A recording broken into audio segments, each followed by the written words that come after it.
Okay, this is a 93 or 92 Mercedes Benz turbo diesel. It's a w140 body style. There's the engine. That's just a heater. It's cold outside. And these are common, or I think it's common, for your main supply to the turbo. The oil supply leaks. And somebody tried to fix this before I purchased the vehicle with the same gasket and use silicone. That is something you do not want to use silicone, because whenever you use silicone, it almost went inside a hole, and if it goes inside a hole, which is the main supply to your turbo, you will seize up your bearing, or it doesn't have a bearing, it's got a copper bushing that it spins on, but let's just call it a bearing. Once you seize that up, your turbo is gonna seize up, and that's it. So to take this out, it's very simple. You just have two hex, and let's see what they are. I'm gonna go right here, and it is a 6mm. Okay, 6mm to take that out. Oh, here's what, whoever did some work on this, here's what they did. This is the original gasket. Nasty. See how big the hole got? And this was, yeah, something like in there, just like that. Which, again, do not use silicone on turbo lines. And here's the one that we got from the dealer. Okay, let me flip it around in case you are looking to purchase one. This was, how much was it? $1. $1. So you're not gonna find a cheaper one online. But yeah, this is the original. So you see the difference, the size compared to the one that was in there. Let me get that out. You can see the hole, see how wide it is. I don't know what caused that, but this is how it should be. So let's put this one in. So here's the gasket that I pulled out of the bag, and this is with the tag or the sticker wide open, so you can see the part number and how your gasket should look, one side and the other side. Now to put this back in there, it's not hard. Just be gentle, otherwise you will drop it. Let's remove that bolt. No matter which way I do this, it's hard to film because it's just a tight spot. You also want to make sure it's clean in there. Let me see if I can get it in there so you can see how it looks underneath this pipe. So now you get to see how it looks underneath this pipe. When you do remove this pipe, do not pull on it hard or you will probably bend it or break it. Okay, we are also using a mirror since the previous owner or whoever worked on it put silicone. And like I said, it did have some silicone, and this gave me an idea what's in there. You can see there is no more debris like it was before.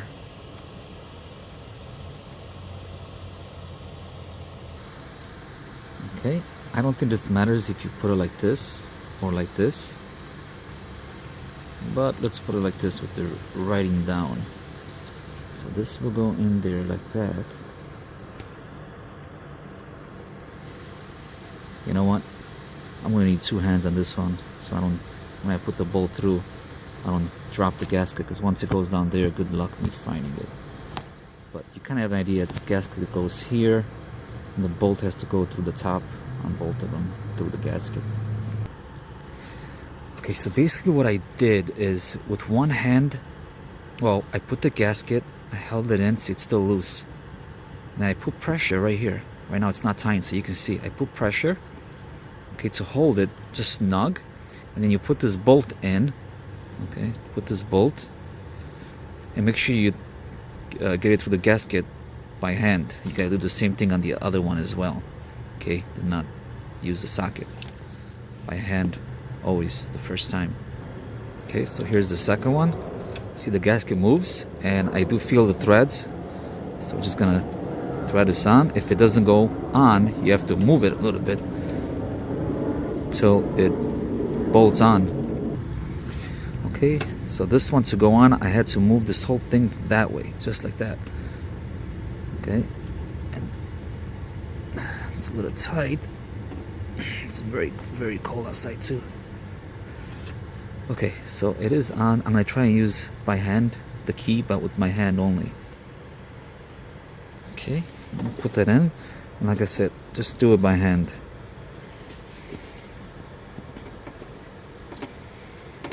I don't think this one is in properly, or maybe it is.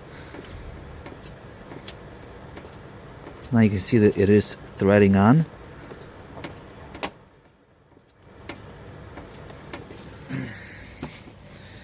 That was just the plastic that made that noise. Okay, so you kind of have an idea how to do this properly without wrecking the threads. See, this one goes in.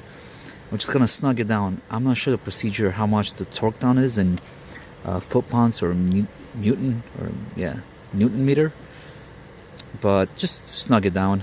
You don't have to do it too hard.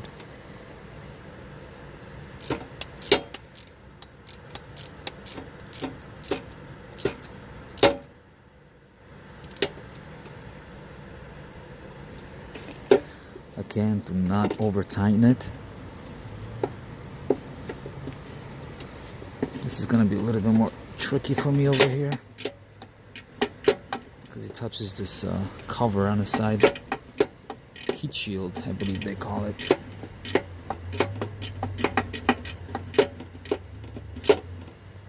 See, when I did that, you can see the gasket got snuck down. See how the oil comes out? Make sure the key is in, okay? Otherwise you strip the bolt. There's that. Gonna double check this one. Okay, it's in. Okay, and that's it. There you have it. This is how it looks from this side. Okay, if I zoom out, you get to see. So that's it. That should fix the leak that I had underneath. I went down the motor mount and I had to replace the motor mount because the car started vibrating more in drive than reverse, I believe, or vice versa. So this mount on the passenger side was bad because of the oil that was leaking from that seal, that turbo seal, down the turbo onto the motor mount and yeah, onto the ground. But there you go. That should fix the leak. So that would be on a w140 Mercedes Benz. Thanks for watching.